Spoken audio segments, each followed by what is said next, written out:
Et salut à tous, j'espère que vous allez bien. Alors aujourd'hui, c'est une vidéo un petit peu à part, puisque ceci est une vidéo en partenariat commercial avec Nvidia et Gainward, avec une RTX 4080 Phantom de chez Gainward à gagner.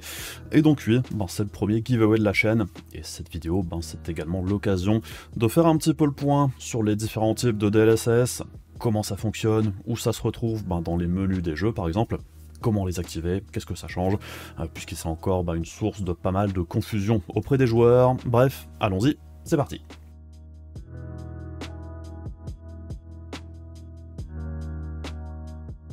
Alors avant de parler du concours et tout ça, on va parler d'abord du DLSS, puisque ça ne vous aura pas échappé, celui-ci évolue dans le temps, et de nouvelles fonctionnalités lui sont rajoutées, et ça semble aussi créer un petit peu de confusion chez les utilisateurs, sur par exemple quelle est la différence entre le DLSS performance équilibré ou qualité, ou auto, ou encore ce que sont et où trouver le DLSS 3, DLSS 3.5 dans les menus des jeux, ou tout simplement qu'est-ce que c'est que le DLSS.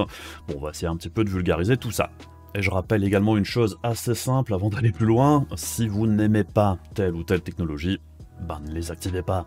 Ce sont des options graphiques qui offrent un compromis performance, qualité d'image qu'on peut trouver intéressant, ou pas. Je veux dire, chacun est libre de régler le jeu comme il veut, chacun voit midi à sa porte. C'est un petit peu comme toutes les autres options que vous allez avoir dans les menus de vos jeux. Vous pouvez régler ça comme ça vous chante. C'est un des avantages qu'on a sur PC. On a accès à tout un panel d'options qu'on peut choisir d'activer ou non, selon la config qu'on a. Pareil en ce qui concerne la bonne utilisation ou non de ces technologies par les studios de développement, par exemple, vis-à-vis de l'optimisation des jeux, c'est pas la faute de la technologie elle-même. C'est quand même assez important, je trouve, de pas tout mélanger non plus. Donc, je suis pas là pour vous dire d'aimer ou pas telle ou telle technologie, juste ce que c'est, comment ça marche, les forces, les faiblesses, et où les trouver. Mais bref, revenons un petit peu au DLSS au plan large. Alors, ce qui est important de comprendre, c'est qu'à l'heure actuelle, Nvidia ne voit plus le DLSS comme uniquement une technologie d'upscaling, mais comme une appellation qui englobe en fait plusieurs technologies sous l'appellation DLSS. Et chaque grosse itération chiffrée, donc DLSS 2, 3, 3.5 et sûrement d'autres qui arriveront plus tard, elle représente certaines technologies bien distinctes que l'on va détailler maintenant. Et donc revenons à la base du DLSS, donc le Deep Learning Super Sampling, qui est une technologie d'upscaling avec reconstruction d'images, qui repose sur le Machine Learning, ou l'intelligence artificielle, appelez ça comme vous voulez. Donc le DLSS, ça avait été lancé en même temps que le RTX 2000 dans sa première version, et je vais pas trop m'attarder sur le DLSS 1.0, on va dire, tout simplement car il a été rapidement abandonné, il n'est pas présent dans beaucoup de jeux non plus, tout simplement parce que le résultat n'était pas franchement au top. En plus, ça demandait une implémentation complexe pour les développeurs, car il fallait entraîner l'intelligence artificielle pour chaque jeu.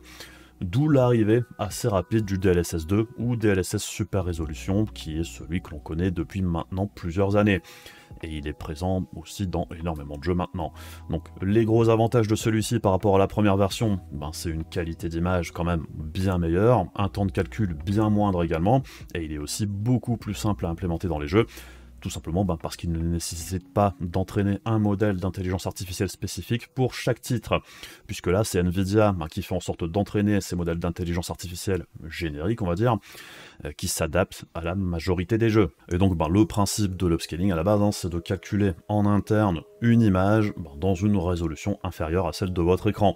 Et donc forcément, comme c'est une image plus légère à calculer, ça permet de gagner en performance. La contrepartie, c'est que juste afficher une image dans une résolution inférieure, ça fait évidemment perdre en qualité d'image. Puisque si vous affichez une image en 1440p ou 1080p brut sur un écran 4K, c'est moins net qu'une image en 4K natif, puisqu'il y a beaucoup moins de pixels affichés. C'est donc là qu'intervient la partie reconstruction de l'image du DLSS. Pour améliorer la qualité d'image, le DLSS va utiliser à la fois l'algorithme qu'NVIDIA a créé avec ses modèles d'intelligence artificielle, mais il va aussi utiliser plusieurs informations qui lui sont fournies par le moteur du jeu, pour que l'image affichée au final vous offre un rendu se rapprochant le plus possible d'une image native, sans pour autant être identique. Donc comme on vient de le voir, le DLSS c'est une nouvelle approche dans la recréation d'images, où plutôt que de miser uniquement sur la quantité de pixels affichés, celui-ci va exploiter les capacités de l'intelligence artificielle pour recréer et même ajouter des pixels en prenant pour base une image de résolution inférieure, et pour que les calculs du DLSS soient les plus légers possibles, rapides et efficaces, Nvidia va utiliser les Tensor Core qui sont présents sur toutes les RTX et qui pourront effectuer cette upscaling et cette reconstruction d'image en parallèle des calculs classiques. Puisque ces calculs sur base d'algorithmes accélérés par l'intelligence artificielle, ils utilisent un format de calcul spécifique et les Tensor Core sont optimisés et beaucoup plus rapides pour faire ces calculs-là que les unités classiques. Puisque le DLSS n'est pas une opération gratuite, ça demande de la puissance de calcul. Et une conception un petit peu erronée qu'on entend souvent, c'est que le DLSS ce serait une technologie uniquement software. Ce qui est juste faux en réalité, puisque sans les Tensor Core, il y aurait des compromis à faire plus importants. Et en fait, la preuve, elle nous provient un petit peu de la concurrence, puisque si vous prenez le XeSS en exemple, il y a deux versions de celui-ci. Une version qui fonctionne avec les Matrix Core des GPU Intel, et donc une approche de l'upscaling probablement inspirée du DLSS des GeForce, avec leur Tensor Core, mais il y a aussi une autre version du XeSS qu'on ne peut pas vraiment qualifier de software, mais cette seconde version, elle passe par des unités de calcul classiques. Mais cette version-là, elle a un coût en ressources plus important et une qualité d'image inférieure au XeSS, qu'on pourrait qualifier de hardware, donc oui, pour fonctionner et offrir les meilleures performances et qualités d'image possibles, les calculs nécessaires pour l'upscaling du DLSS sont effectués en hardware avec les Tensor Core. Donc ça, ce sont les grands principes pour le DLSS super résolution. Viennent ensuite les différents modes de DLSS que vous allez pouvoir trouver dans les menus des jeux. Alors, si on prend l'exemple de Cyberpunk 2077 ici, on voit qu'il y a les modes qualité, équilibré, performance et ultra performance. Alors, comme indiqué tout à l'heure, le DLSS va utiliser une résolution interne inférieure à votre résolution d'affichage. Le mode qualité va ainsi calculer à partir d'une image à 66,6% de votre résolution d'origine, le mode équilibré 58%, le mode performance 50% et le mode ultra performance c'est 33,3%. Et forcément, à chaque fois que vous baissez d'un cran, vous allez gagner en performance, puisqu'on réduit la charge graphique, mais la qualité d'image diminue à chaque fois elle aussi, puisque pour reconstruire l'image, l'algorithme il a de moins en moins de pixels pour reconstruire celle-ci. Donc là aussi, à vous de voir les compromis qui vous paraissent les plus intéressants, puisque moi par exemple en 4K, j'aime pas vraiment descendre en dessous du mode équilibré sur la plupart des jeux. D'autres, par contre, n'auront pas vraiment de problème à utiliser le mode performance, chacun voit selon ses besoins. Sur Cyberpunk 2077, il y a aussi le mode DLSS Auto. Alors, contrairement à ce qu'on pourrait croire, ça ne va pas ajuster la résolution interne du DLSS pour maintenir un certain niveau de FPS, puisque le DLSS Auto, il se base sur ce qu'NVIDIA indique comme qualité d'image optimale pour chaque résolution. Si vous êtes en 1440p et inférieur, le DLSS Auto se règle en mode qualité. Si vous êtes en 4K, le DLSS Auto va se caler en mode performance. Et si vous êtes en 8K, le DLSS Auto se réglera en mode ultra performance. Et c'est vrai que le DLSS Auto, on le croise pas si souvent que ça dans les menus des jeux.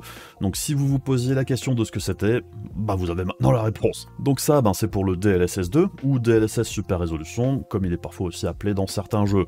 On va ensuite maintenant passer sur le DLSS 3, et c'est là que ça devient peut-être un petit peu plus compliqué. Alors le DLSS 3, sous ce nom-là se cache en fait le DLSS Frame Generation, la génération d'images. Et pour le bon fonctionnement du DLSS 3, NVIDIA se repose sur trois technologies, le Super Resolution dont on vient de parler, le Frame Generation et le Reflex. Si le DLSS 3 est présent dans un jeu, ça veut dire que ces trois technologies sont également présentes, puisque c'est un package en fait. Important aussi de rappeler que le Frame Generation d'NVIDIA ne fonctionne qu'avec les RTX 4000 et supérieurs, puisqu'il y en aura probablement d'autres qui sortiront par la suite, et on verra pourquoi juste après. Et pour activer le DLSS 3 ou Frame Generation dans les jeux, dans les menus, il se nomme Frame Generation. Vous ne trouverez pas d'option nommée DLSS 3 dans les menus des jeux, puisque le DLSS 3 il est à chaque fois mis à part du DLSS Super Resolution. J'ai déjà vu certains joueurs chercher après le DLSS 3 sans le trouver et activent juste le DLSS dans les options. Donc faites attention, ce sont des options bien distinctes. Pour le fonctionnement du Frame Generation, alors le principe de base de la techno, c'est que dans la chaîne de rendu d'une image traditionnelle, on va utiliser un algorithme qui va venir insérer une image en plus entre deux images classiques. Alors c'est ce qu'on appelle traditionnellement une interpolation, qu'on peut trouver sur certaines télés par exemple, ou autres procédés en post-production vidéo, pour apporter de la fluidité à une image. Sauf qu'à la différence d'une interpolation sur une télé, où je dirais qu'on a un petit peu tout notre temps pour ajouter des images en plus, pour du gaming, il faut quand même aller beaucoup plus vite, et comme en plus de ça, un jeu c'est interactif, on ne sait pas vraiment non plus comment le joueur va bouger la caméra, là où sur un film, on sait plus ou moins où on va. Donc de base, le Frame Generation dans le gaming, c'est beaucoup plus complexe qu'une interpolation simple sur une télé. Et donc ici, pour le frame generation, on va toujours intercaler une image entre deux autres, et pour ce faire, l'algorithme utilisé va devoir retenir l'image suivante avant de l'afficher, pour que la carte graphique puisse tout simplement glisser une image en plus sans attendre le reste du système. Et pour ces images en plus, il faut que l'algorithme puisse prédire au mieux ce qui est en train de se passer dans le jeu.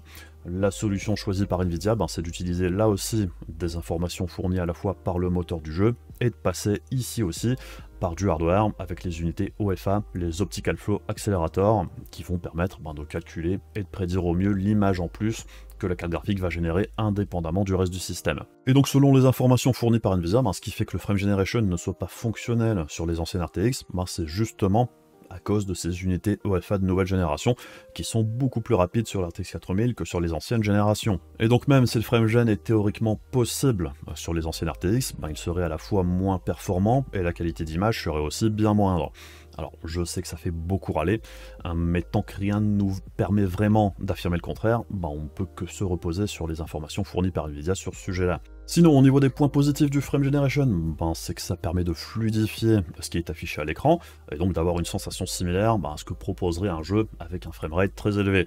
L'autre gros avantage du Frame Generation, c'est que dans certains jeux où on est limité par les performances du processeur, par exemple, le FrameGen, ça permet d'apporter un niveau de fluidité qui serait normalement inatteignable sans celui-ci, puisque les images générées elles ne sont pas dépendantes des limites de la puissance du processeur et du reste du système. Et un des autres points intéressants, je dirais bonus du FrameGen, c'est que souvent ça fait aussi baisser la consommation de la carte graphique en jeu, donc on gagne ici encore un petit peu d'efficacité énergétique. Par contre, le Frame Generation, de par son fonctionnement, il a aussi certaines limitations, et une des limitations, c'est la latence, comme on l'a expliqué juste avant. Comme on doit retenir l'affichage des images pour en générer d'autres et les rajouter, ça prend du temps, c'est pas gratuit au niveau puissance de calcul non plus, et je dirais que ce temps de traitement en plus, ça crée de la latence. Ce qui fait que pour certaines personnes qui sont justement sensibles à la latence, le Frame Generation peut ne pas forcément plaire à l'utilisation, puisque même si ce que l'on voit à l'image est plus fluide qu'auparavant, le temps de réponse au clavier souris, lui, il n'augmente pas de la même manière. Donc c'est plus fluide à l'image, mais c'est un petit peu moins réactif, et c'est un compromis que tout le monde n'apprécie pas forcément. Et donc pour pallier à ce problème de latence, il y a plusieurs choses possibles à faire. Déjà, un upscaling, donc utiliser le DLSS Super Resolution, puisque si on augmente les performances de base, on gagne mécaniquement en latence. C'est pour ça qu'NVIDIA par exemple recommande de coupler les deux technologies ensemble. Et l'autre manière de réduire la latence, c'est le Reflex d'NVIDIA, puisque le Reflex à la base avait été développé pour réduire justement la latence système dans les jeux compétitifs. Ici, avec le Frame Generation d'activer, le Reflex permet de faire redescendre la latence système, et donc d'essayer de mitiger l'augmentation de la latence induite par le Frame Generation. L'autre faiblesse du Frame Generation, c'est que ça se prête beaucoup moins aux jeux compétitifs par exemple, puisque rajouter de la latence, c'est un petit peu l'inverse de ce que l'on cherche à faire sur ce type de jeu-là. Généralement, sur les jeux compétitifs, on cherche plus à obtenir un niveau de latence le plus faible possible pour avoir le meilleur temps de réponse et l'affichage le plus réactif atteignable sur sa machine. Et pour ces jeux-là, je pense qu'il vaut mieux soit baisser les détails ou utiliser le DLSS 2 et le Reflex plutôt que le DLSS 3 pour aider, je dirais, à avoir le truc le plus fluide et le plus réactif possible. Et un des autres points faibles du Frame Generation, c'est qu'il est préférable d'avoir un niveau de FPS de base suffisamment élevé, je dirais, pour que celui-ci soit agréable à l'utilisation. Non seulement pour les histoires de latence qu'on vient d'aborder, mais aussi tout simplement pour ce qui est affiché à l'écran. Puisque si on active le Frame Generation avec 30 FPS de base, alors oui, on peut possiblement doubler ses FPS selon les jeux, mais on va observer pas mal d'artefacts à l'écran, et la latence sera aussi beaucoup trop élevée pour que ce soit une expérience agréable. Alors que si on a 60 FPS de base par exemple, et qu'on passe à plus de 100 FPS avec le Frame Generation, le temps d'affichage des artefacts est beaucoup plus court, et ça devient aussi beaucoup plus compliqué pour le cerveau, je dirais, de les ressentir, car ils sont noyés dans la masse de frames affichés toutes les secondes, et du point de vue de la latence, là aussi c'est mieux, vu que l'on part d'un jeu beaucoup plus réactif de base, on la ressent beaucoup moins que sur un jeu qui tournait à 30 FPS. Donc dans l'ensemble, l'intérêt du FrameGen, c'est que ça permet dans certains cas de rendre plus fluide ce qui ne l'était pas forcément sans. Si on prend l'exemple de Cyberpunk 2077 et Alan Wake 2, les modes pass tracing qui sont vraiment très gourmands en ressources GPU, les jeux deviennent du coup bien plus fluides selon les réglages et la carte graphique que vous possédez, qu'en natif. Et selon les jeux, ça permet aussi d'atteindre le taux de rafraîchissement de votre moniteur plus facilement également. Mais c'est vrai que l'intérêt et le bon fonctionnement du Frame Generation dépendent aussi beaucoup des jeux, de la carte graphique et des réglages que vous allez utiliser.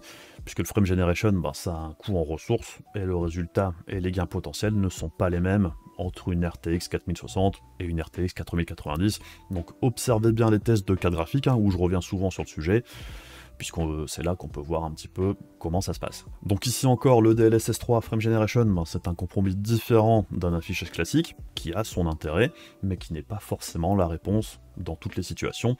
À vous de voir comment et quand vous souhaitez l'utiliser, selon vos préférences. Et enfin pour finir, on passe sur le dernier venu, le DLSS 3.5, qui lui aussi est assez différent des deux autres. Donc sous l'appellation DLSS 3.5 se cache en fait le Ray Reconstruction, ou la reconstruction de rayon. Et la bonne nouvelle, c'est que celui-ci, à la différence du Frame Generation, il fonctionne sur toutes les RTX. Ici encore, pour l'activer dans les jeux, vous ne trouverez pas de DLSS 3.5 dans les menus, tout comme pour le Frame Gen, il faudra aller chercher le Ray Reconstruction dans les menus des jeux. Sur Cyberpunk 2077, on ne peut activer celui-ci que si on active le mode Path Tracing, donc ça ne sera pas exploitable avec toutes les cartes graphiques vu la lourdeur du Path Tracing. Par contre, sur Alan Wake 2, on peut activer le Ray Reconstruction même avec le mode Ray Tracing de base, ce qui est une plutôt bonne chose, et on espère que ce sera le cas aussi sur Cyberpunk, dans une future mise à jour peut-être. Sinon d'emblée, le Ray Reconstruction c'est une techno assez différente des deux autres, puisqu'ici le but recherché c'est pas forcément d'apporter plus de FPS comme avec un upscaling ou le Frame Generation. Le but de la techno, c'est d'améliorer la qualité d'image avec le Ray Tracing ou le Path Tracing quand il est activé. Alors, il peut y avoir un petit gain de performance, mais c'est plus un petit bonus dû à comment la techno fonctionne qu'autre chose. Et donc le Ray Reconstruction, il a été développé pour résoudre un des problèmes quand on fait du Ray Tracing ou du Path Tracing, qui est celui du denoising ou le bruit de l'image. Puisque comme le lancer de rayon est quelque chose de très intensif en puissance graphique, pour le moment on ne peut pas vraiment demander à nos cartes graphiques d'en lancer une quantité astronomique. Et du coup, comme on a une quantité de rayons qui sont limitées, si on laissait de l'affichage de manière brute, on obtiendrait quelque chose comme ce que vous voyez ici, une image avec plein de petits points tout partout, qui représentent en fait les différents rayons qui sont lancés, et forcément, c'est pas particulièrement agréable à l'œil, et on peut le dire, c'est même plutôt moche. Et donc pour résoudre ce problème, il faut faire appel à un débruiteur ou denoiser, et non pas dinosaure, pour grosso modo lisser tous ces petits points pour que l'image soit plus stable et agréable à l'œil. Et donc le denoising, c'est quelque chose vraiment d'assez complexe pour les développeurs, puisque c'est un équilibre à trouver. Il faut parfois en utiliser plusieurs en même temps, selon les effets, pour que le résultat soit le meilleur possible, et le résultat, malgré tout, n'est pas toujours parfait. Et c'est donc sur cette étape-là que le Ray Reconstruction intervient, puisque le DLSS 3.5, il a pour but de remplacer les dinosaures traditionnels dans les jeux. Ici encore, la technologie repose sur des modèles entraînés par intelligence artificielle, afin d'obtenir la meilleure qualité d'image possible. L'avantage du DLSS 3.5, c'est qu'au-delà de demander moins de travail qu'un denoiser classique, c'est aussi que le résultat à l'image est également meilleur, puisque celui-ci permet de résoudre plusieurs problèmes que l'on rencontre avec le Path Tracing et les denoisers classiques. Les reflets se maintiennent mieux au niveau de leur qualité, surtout si on fait en plus de l'upscaling. Les changements brusques de la manière dont est illuminée une scène, c'est également plus rapide et précis. Et au niveau des ombres, on a aussi des gains visuels sur certains détails que les denoisers traditionnels peuvent parfois moins bien gérer. Par contre, dans les jeux où il est présent pour le moment, il y a des situations où celui-ci n'est pas encore parfait pour autant. Sur Cyberpunk 2077 par exemple, on a du ghosting un petit peu plus marqué sur certains éléments, avec que sans. Sur Alan Wake 2, tout n'est pas tout le temps parfait non plus, et là aussi on retrouve parfois du ghosting qui n'apparaît pas avec un denoiser classique. Mais bon, dans l'ensemble, je dirais quand même que la techno, même avec ses faiblesses actuelles, ça apporte plus de positifs que de négatifs dans sa première version, du moins à mon goût, et si ça se passe comme pour les autres versions du DLSS, Nvidia devrait en toute logique améliorer les points faibles au fil des nouvelles révisions, et c'est déjà un début en fait vraiment très prometteur. Le Ray Reconstruction n'est disponible que sur Cyberpunk 2077 et Alan Wake 2 en ce qui concerne le gaming, et il est aussi dispo dans quelques applis professionnels comme T5 Render, et il arrivera sans aucun doute dans d'autres jeux plus tard. Donc bref, dans l'ensemble, le Ray Reconstruction, c'est ici encore un compromis différent que l'on peut choisir d'activer ou pas, rien d'obligatoire. Et puis pour le moment c'est tout en ce qui concerne les différents DLSS, et j'espère que ces explications vous permettront d'y voir un petit peu plus clair et de comprendre un petit peu mieux comment tout ça fonctionne. Et comme bien souvent, le meilleur moyen de voir si telle ou telle technologie vous plaît, le mieux c'est de pouvoir les essayer par vous-même plutôt que de vous baser sur les on-dit. Et ce sera le cas pour l'un ou l'une d'entre vous, puisqu'il y a une RTX 4080 Phantom à gagner à l'occasion de cette vidéo, fournie par Nvidia et Gainward, donc merci à eux de vous offrir cette opportunité. J'ai pas pu tester le modèle en question, mais bon, de tous les retours que j'ai vus sur celui-ci et les tests de chez TechPowerUp par exemple, le ratio chauffe, bruit et tout ça, les performances, c'est vraiment très très proche du modèle Founders Edition qui est vraiment déjà une très très bonne carte. Et au niveau du look, je trouve plutôt sympa en fait, c'est relativement sobre et efficace, avec une petite touche de RGB pour ceux qui aiment ça. Et pour gagner celle-ci, il faudra vous rendre sur Twitter, X, le lien sera dans la description de la vidéo, et il faudra juste suivre les indications pour participer, et je vous souhaite à toutes et à tous bonne chance, et si vous pouvez vous abonner à ma chaîne YouTube et Twitter en passant, ça m'aidera sûrement à pouvoir vous proposer d'autres choses à gagner dans le futur, peut-être, et comme d'habitude, merci à ceux qui apportent leur soutien à la chaîne. Sinon, comme d'habitude, on se retrouve très prochainement pour d'autres vidéos, je vous fais des bisous, je vous dis à la prochaine, salut!